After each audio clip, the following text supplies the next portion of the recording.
The Tennis Gambling Podcast on the Sports Gambling Podcast Network is brought to you by Underdog Fantasy. Underdog's giving away $15 million in Best Ball Mania 5, so sign up with the promo code SGPN to claim your first-time deposit offer of $2 bonus cash on Underdog Fantasy, promo code SGPN.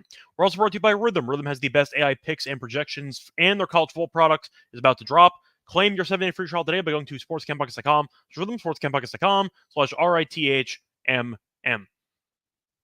And welcome, everybody, to the Tennis Gambling Podcast here on the Sports Gambling Podcast Network. It's currently early Saturday morning, roughly 12:20 a.m. Eastern Time on July 27th. I'm your host, always, Scott Reichel, once again going solo for this pod. Should be a short episode, only 2 matches to preview because it is final time in Kitzbuhel and in Umag.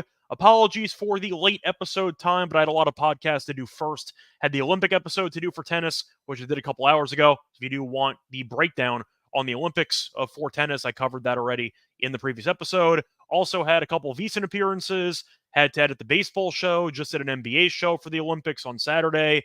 Busy day. Point is, though, I finally have some free time to cover the 2 matches in Kitzbuhel and Umag for Saturday. So that's what we're going to do in this episode. Now, before we get into any of the actual preview of those matches, want to take care of some housekeeping. Want to remind you once again to subscribe on YouTube. Also, a reminder, don't forget to rate the podcast on Spotify or Apple. I believe we are currently at 397 subscribers, closing in on 400. Hopefully, you help us get there by the next episode. Also, a reminder, though, if you are still listening to the podcast on Spotify or Apple, which is audio only, that's fine, too. Just please leave some feedback by leaving a rating and a review. Also, a reminder, check out the SGPN merch store, as we have a lot of great Tennis Gambling Podcast merch. We have shirts, sweatshirts, and mugs, a lot of great content. Not just for our show, but also for the other shows with the SGPN overall family, because we have a couple featured shows for the week. We have the MLB Gambling Podcast, a show that I'm also on, giving out MLB picks pretty much every day, with the exception of Saturday day. We cover 6 of the 7 days out of the week, and we have a bunch of breakdowns on every single game, and it's all free. So check out the MLB Gambling Podcast. Also, check out the College Football Experience, which is a knee-deep in 134 team previews for the upcoming season that's starting in about a month. Subscribe wherever you do get your podcast, and also remember to download the SGPN app. Time to get into, though, the actual recap of the previous episode. Did this in the Olympic episode. We're going to go a bit more in depth on the matches in Kitzbuhel and Umag for Friday. Starting off with the lock and dog picks. It was not a sweep technically, but we did have an undefeated record again. So overall, great episode. We ended up almost sweeping the entire card, including the leans on on Thursday. Then we basically did sweep the entire card on Saturday. So we had a phenomenal past couple days. Starting off with the lock, we had Berrettini again in straight sets of -135.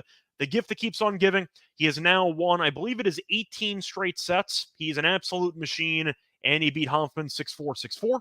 So nice winner there. For the dog, ended up getting voided with the over 2.5 sets in the Diaz-Acosta and the Gaston match.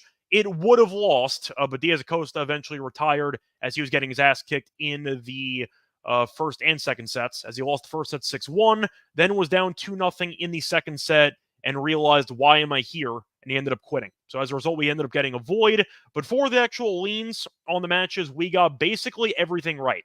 So recapping the matches for Kitzbuhel and Umag, we had Berrettini in straight sets. That got there, as Hanfman is a solid 250 player.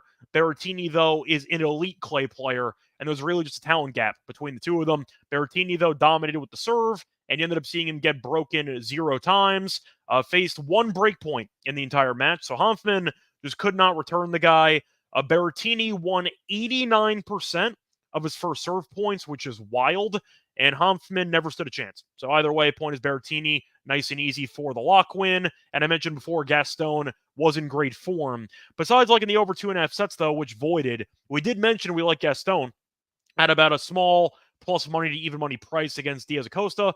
Thought the wrong guy was favored. Gaston was in great form, beating Baez, defending champion, the day prior, and he ended up beating Baena the round prior in straight sets. I just thought he was in better form, and we ended up seeing it in full effect as he only dropped 1 game out of 9. So either way, Gaston did end up cashing on the money line because 1 full set was completed, and we had a good read on those 2 matches. As for Umag, the one thing we technically got wrong was we did lean to the over 2.5 sets in the Cerundolo and Rublev match, but we also did like the over in games, and that did get there. So point is, the over ended up half cashing per se, but we did like Cerundolo, plus the games. We liked them on the money line, and we did think that Rublev was too big of a favorite for a guy that had been a psychopath for the last couple of weeks. And once again, Rublev ended up losing. I thought it was a good match. It was competitive, but Cerundolo did win 2 competitive sets, 7-6, 6-4. So the over got there for games, and Cerundolo moneyline got there at around plus 150, give or take. But a nice start there to Umag. And then we ended up taking a plus money swing on the Musetti and Mensik match. We had Musetti in straight sets at around plus 130, give or take, which got there as the first set was competitive, and then Musetti buried him in the second set 6-1.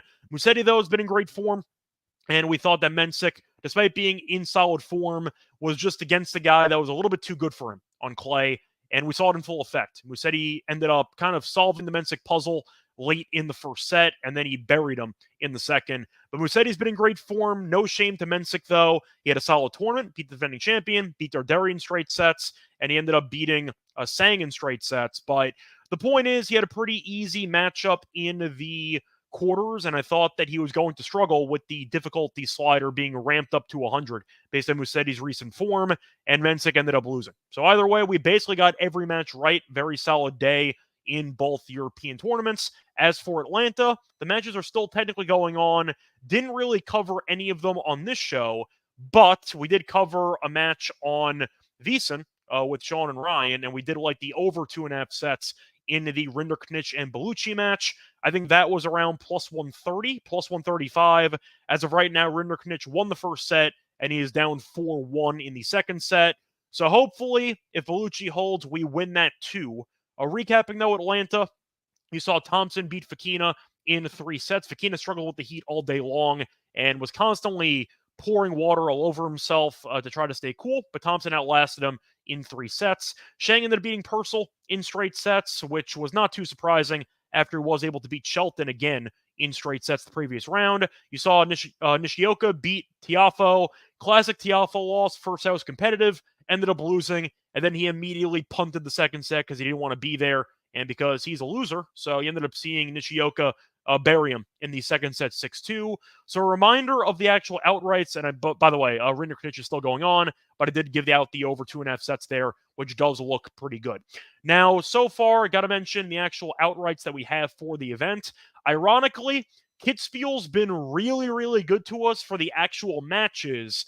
The problem is we lost all the outrights very quickly in that actual tournament. So nothing to recap there for Kitzbuhel, but do want to at least mention how we did with some of the other ones. We have Nishioka at 33-1, which is definitely nice as he has a pretty favorable draw remaining as he's going to be going up against the winner of the Bellucci and Rinderknech match, and then he'd face off against the winner of Shang and Thompson in the final. So 33-1.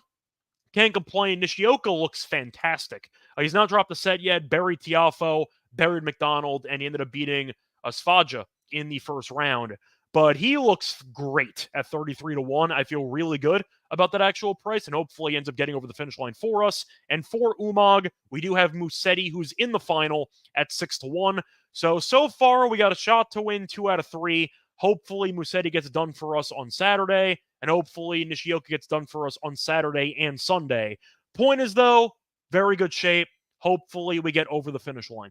Anyway, before we get into any of the actual preview of the matches for Saturday, I want to remind everyone once again that we are brought to you by Underdog Fantasy because they just launched their Underdog Streaks, which means if you hit your first 2 pick'ems entries, then you can go streaking. And if you go 11-0, you can win 1,000 times your money. Plus, Best Ball Mania is live with $15 million in prizes. You can now use specials and boosts on all flexed entries. I'll probably end up using something involving Olympic basketball. A reminder, we just actually recorded the NBA show for the Saturday Olympic Games in, of course, the basketball action there on the men's side. So if you want to go through some of the players that we talked about, we did cover a couple of them, Blante and I, that I do like for the actual card.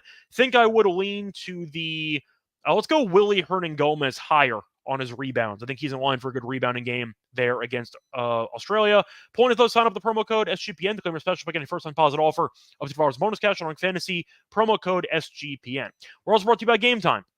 I don't know about all of you, but I personally love attending sporting events, and Game Time is a great platform to help me get tickets for these events. And now it is officially an authorized ticket marketplace of the MLB, which makes getting tickets easier and more and you can just get him quickly. You're looking at prices on Game Time apps dropping.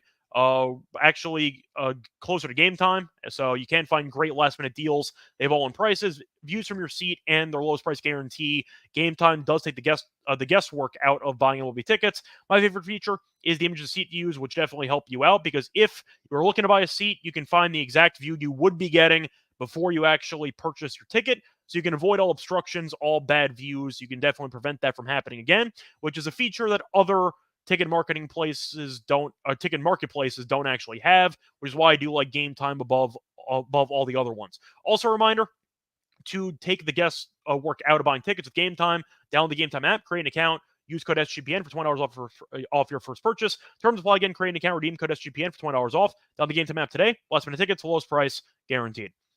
Welcome back, everyone, to the Tennis Gambling Podcast. Just finished recapping what happened on Friday. Time to keep it rolling for the matches on Saturday. Same schedule as usual. We have Kitzbuhel first, followed by Umag. And for this one, should be an interesting matchup. And I think the opening match photo and the post-match handshake should be pretty fun to watch, because both guys are not exactly the same size. You have a fun matchup here between Berrettini and Gaston, a massive size differential between these two players, and it should be a fun matchup. Now, Berrettini is a massive favorite, rightfully so, because he wins every match in straight sets. He's minus 465, and Gaston is plus 375. For the actual spread here, you have Berrettini minus 4.5 at plus 105. And you have Gaston plus 4.5 at minus 125. For the over-under, you have around 21.5 games at minus 108 on the over. The under is minus 112.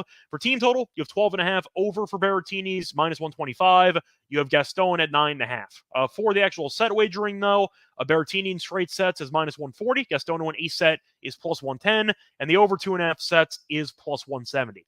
Now, going through the actual path of both players so far, in this particular event, you have a pretty interesting path for Gaston and a pretty straightforward one for Berrettini. So Berrettini has not dropped a set. He's won 18 straight sets, including Gustad, beat Kotov in 2 tiebreaks, beat Tabilo in 2 tiebreaks, beat Moreno in a tiebreak and a 6-3, and beat Hanfman 6-4, 6-4 in the match on Friday.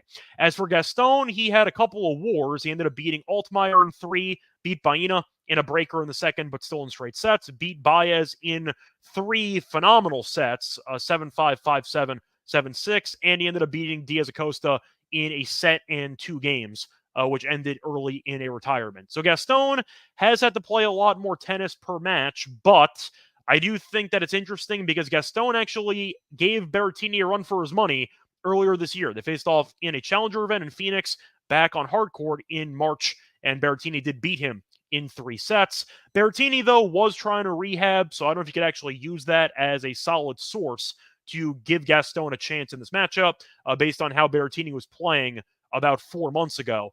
Point is, do I think Berrettini's going to win? Yes, I think he's going to. I said right after he beat Kotov and Tabilo, he was the guy to beat for this event, and he's not dropped a set. So I think he should look sharp here. His serve has been phenomenal, and he has been returning okay. For his standards, he's not a great returner, but I think Gaston's not a good server by any means. So Berrettini might be able to actually force some break points throughout the course of this matchup. Now, Gaston, though, has looked really, really good, and his variety has given a lot of players a lot of problems. The drop shots can give Berrettini some problems. I don't think he's going to be lobbing Berrettini too much, but Berrettini isn't exactly the most agile, and I do think that Gaston, with his unique angles, with his short balls, with the potential lobs, I do think he can make life difficult for Berrettini if Berrettini is not careful. So I do think Gaston is not going to get totally drilled in this matchup. I think he's going to actually be competitive. Now, do I think he's going to win the match? No. Can he win a set? Maybe. But I do think he can force at least one 7-5 or 7-6 set. I think you're going to see a competitive matchup for at least one set. Maybe Berrettini runs away with it in the second. But Gaston, I think, has earned my respect, at least, for this matchup, where I'm not going to blindly tell you that he's going to get absolutely curb stomped.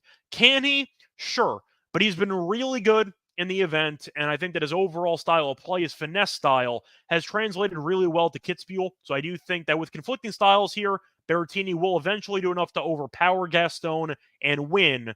But I do think Gaston and his unique style of play can keep Berrettini off balance, and I think Gaston might hold better than people are expecting. So I actually do like the over in this matchup, and I do think that the team total over for Berrettini at 12.5 is a solid option, since Berrettini is constantly involved in breakers, so I do think that can be a solid option. If you end up getting a 7-5 or 7-6 and Berrettini wins, you basically automatically win that prop at 12.5, which I do like quite a bit.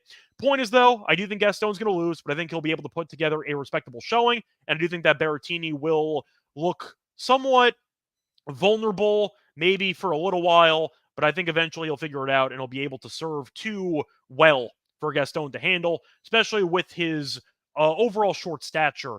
That's the really big problem here with Gaston. He's so undersized that if Berrettini also implements the kick serve, Gaston's going to be hitting it over his head. Like, I think you're looking at a problem where Gaston is going to have to stand really far back on the court in order to actually return Berrettini's serve. And Berrettini is a solid volleyer.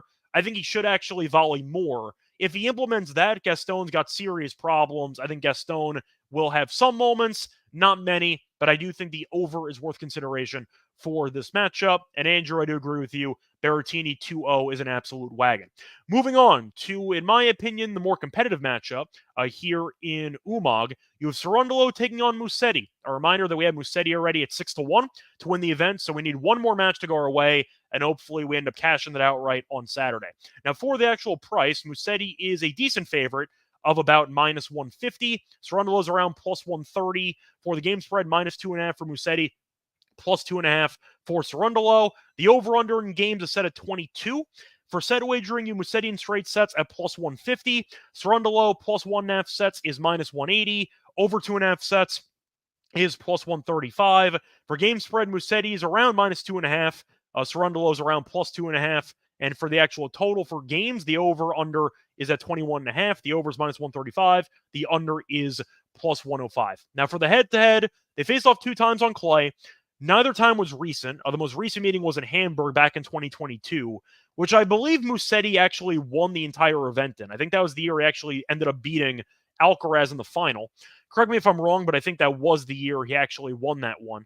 Also ended up beating him in a challenger event in Italy on clay back in 2020. So nothing really to draw from that match. Point is, though, Musetti's not dropped a set in the 4 head-to-head sets, so you can argue that Musetti is definitely the better clay player and that he's a bad matchup for Cerundolo. However, that was actually the year Musetti won the entire event, so I can't roast Cerundolo too hard, and there was a breaker in there, so the matchup was somewhat competitive despite both sets going in favor of Musetti. Now, Cerundolo has looked good in the event as a whole. Beat Rublev in a competitive straight set win, 7-6, 6-4. Beat Sonigo in 3 sets there with a final set breaker, and beat Dodig, a young Croatian, in straight sets in the first round. As for Musetti, he looked a little bit, I don't want to say overwhelmed, but he struggled early on against Trungaliti for the first 3-4 games. Then he woke up and he was very solid as he won in straight sets. Lajovic, though, gave him a run early in the match as he dropped the first set to Lajovic. Then he ended up dominating. Truth is, Musetti had a bunch of break points in the entire match, and he was really bad at converting early on in that first set. So Musetti could have easily won that first set as well, but unfortunately for him, ended up dropping it. But then eventually he woke up and dropped 3 games in the final 2 sets combined, and he beat Mensik, only dropping 5 games in the process in the semifinal matchup. So Musetti, I think, is in general the better clay player. I think Musetti is in better form, and I think as a result, he's going to win. However, I'm not going to totally dismiss Cerundolo, who has a lot of firepower, a lot of overall talent, and we saw that on full display against Rublev. I guess my question, though, how impressive is the win against Rublev? Because I know Rublev is a top 10 player on paper, but I think we pointed out, and why I picked Cerundolo to actually beat Rublev in the semis, Rublev didn't really look good in his first couple rounds of this event. He dropped a set to Morozin. He ended up not looking that sharp against Carabelli in the first round. It's a good win nonetheless, but the point is I do think Rublev is not exactly in tip-top Rublev form. So Cerundolo did struggle a bit holding serve against Rublev early. Then he settled in. A good win, though. But I do think Musetti is the better player, and the fact that Musetti has not dropped a set yet against Cerundolo does give me a bit of concern on Cerundolo's behalf of him actually being able to outlast Musetti in these very long rallies. Cerundolo has a ton of firepower, a ton of talent, but the unforced errors and the lack of mental toughness can be a serious problem for Cerundolo. And we saw that in his last matchup before this event started, as he had a very weird match against Martinez, for example, where he ended up winning the first set 6-1. Then he lost the next set 6-1. Then he lost the third set 6-4. So we have seen Cerundolo have some very solid starts, and then he kind of falls apart as the match progresses. I can see something like that happening here. I would consider the over, but my real concern is if Cerundolo ends up losing the first set. Let's say it's a competitive set. He loses 6-4, 7-6, one of those. Do I think Cerundolo has a chance of mentally punting the second set? I do. I think Musetti would not be in the same situation. I think if Musetti lost the first set, he would definitely fight for it because he has been in great form, and this is probably the best tennis he's played, arguably ever, in his entire career. But Cerundolo is such a head case that I have a hard time of trusting him to be mentally engaged for the entirety of this match if things go against him early in it. So I think based on consistency and based on how well Musetti has been playing and the defensive skills of Musetti, I think eventually Cerundolo's strokes are going to break, and I think that Musetti will be able to I'd say, force enough unforced errors from Cerundolo to get the job done in the matchup. Do I think 150 is a fair price? I think it's maybe a little bit expensive. I would probably price Musetti at like minus 135, minus 140. 150 does feel a little bit expensive, but I think he's going to win. I would lean to the over. If you wanted to go for value, though, I think Musetti in straight sets at plus 150 is pretty appealing when he's 4-0 in the sets against this particular opponent. I'll put it this way. I prefer Musetti in straight sets at plus 150 than over 2.5 sets at plus 135. I think the price is better on Musetti in that market compared to the over 4 sets. Anyway, though, point is I am going to go relatively chalky for the matches on Saturday. I am going to pick Berrettini to win, and I am going to pick Musetti to win, but I think I found a couple angles that might be intriguing for some potential value on a dog or maybe both. Either way, though, that's going to wrap it up for the actual match previews for Saturday. Now it's time for the lock and dog picks. But before we get into that, do want to remind you once again that we are brought to you by Rhythm, because Rhythm has a lot of great AI picks and props that you might be missing out on if you're not on Rhythm. They dominated the British Open in golf, and they're also about to launch their college football product. You can even customize your own betting model using Rhythm's tools pretty easily to do so. Or it's pretty easy to do so if I do say so myself. Claim your 7-day free trial today by going to sportscampodcast.com, Rhythm, sportscampodcast.com/RITHMM. We're also brought to you by Circus Survivor and Circuit Millions. Circus Sports is back with Circus Survivor and Circuit Millions, giving away $16 million in guaranteed prizes. Imagine the regret you'll feel if you win your off a Survivor pool but did not enter the Circus Survivor. Don't have a trip booked yet for Las Vegas for football. Ultimate Content Weekend, a great time to go. I hang out with Ryan and Sean and enjoy some of the open bar events, the World's Best Sportsbook, from August 22nd through the 24th. Use promo code SGP15 to save 15% on your hotel room for sign-up weekend. Sign up in person at Circus Sports between now and September 7th and use a proxy to play from anywhere. We even have a deal with footballcontentsproxy.com. Save you $50 with promo code SGP. Welcome back, everyone, to the Tennis Gambling Podcast. Just finished going through the actual picks, or I should say the matches for Friday. Now it's time for Saturday, Now it's time for the lock and dog picks. For the lock for this one, I think I actually am going to go with Berrettini again, but I am going to go with a bit of a different wrinkle here. I'm going to go with the team total instead, and I am going to go with the over 12.5 at minus 125. So to go through the actual matches for Berrettini, he's had a couple of really long matches. He's won all of them in straight sets, but he has been a tiebreaker machine, and I think Gaston is feisty enough and creative enough to force at least one long set. That's all you need. If you get a 7-5 or 7-6, and the second set's a 6-0, you still win. But Berrettini has had at least one tiebreaker in 3 of his 4 matches here. And if you want to include his matches in Gstaad, he's had at least one tiebreaker in 5 of his last 7 matches. So with that being the case, I think you're in line for at least one competitive set. And I think you're looking at Berrettini going over this overall team total in the spot. Gaston, I think, can hang around early. The variety might give Berrettini some initial some initial struggles, and I think eventually he'll figure it out. But I think you're looking at a spot where Berrettini should be able to get the job done in my opinion, at least one set that's close. Maybe he breaks it open, or you go to 3 sets. But the point is, 5 of his last 7 matches have had at least one tiebreak. Gaston has gone to 3 sets in 4 of his last 6 matches. I think it's a good combo for Berrettini to win with at least one competitive set, and I think the price is pretty affordable at minus 125. Plus, if you want to include the meeting this year, faced off on hard court a couple months ago, that match did go to 3 sets, which Berrettini did win. But I think Berrettini has been really solid at serving. Returning has been a bit iffy, and Gaston has some variety. Give me the Berrettini team total over 12.5 at minus 125 as my lock. For my dog, I am going to go with a very niche play, but I was trying to figure out how to actually attack this Musetti match.